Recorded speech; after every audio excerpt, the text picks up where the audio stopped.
I've always loved that just stepped out of the salon look, big, bouncy curls that make me feel like I can conquer the world. But trying to recreate that at home can be a time-consuming process, washing my hair, blow-drying it using a round brush or various hot tools. And even though I use heat protectant, I know all that heat can take a toll on my hair over time. So, when I started seeing viral posts about heatless curl methods that promise salon-like curls without the damage, I decided to put a few of them to the test. After trying 5 different techniques, here's my personal ranking from worst to best, along with the final winner that I absolutely loved. The first method, bringing up the rear for me, involved skinny, flexible rods. Immediately, it was a battle. My hair kept slipping off, and bending the rods to secure them was a challenge. Even worse was sleeping on these rigid pieces of plastic. I tossed and turned all night. The final curls were super tight, and not in a good way. They just didn't have that effortless vibe I was after. If you're going for a coil-like look, maybe these rods could work. But for me, it was a total pass. Next up, foam rollers. Admittedly, I worried that they'd be bulky and uncomfortable, and sure enough, I did have some issues sleeping. Placing them in my hair was a little awkward too, mostly because the plastic clips would snag sometimes. The next morning, I had pretty decent curls, which was a pleasant surprise, but they fell flat within about an hour, possibly because I was dealing with some seriously humid conditions at the time.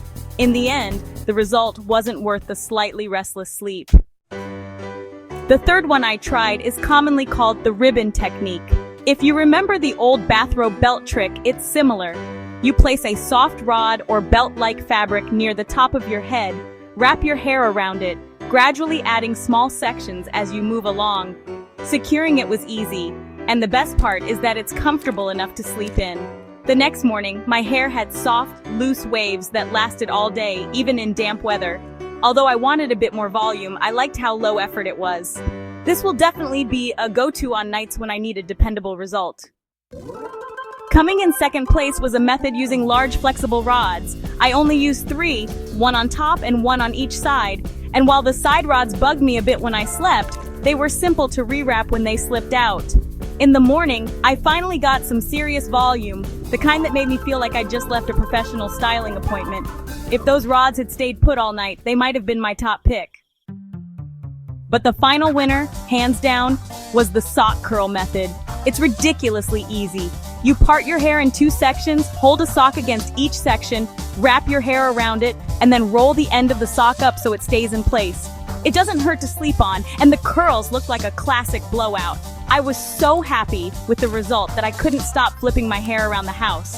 Honestly, it's the perfect balance of minimal hassle and maximum payoff, and I plan to combine it with that big rod on top for more volume next time. So, there you have it, 5 viral heatless curl methods ranked from worst to best. The sock curl method absolutely came out on top for me. If you're looking for a simple, comfy, and effective way to score those salon-worthy curls without frying your strands, it's definitely worth a try. Feel free to share in the comments what your favorite heatless curling trick is, or if you plan to experiment with one of these.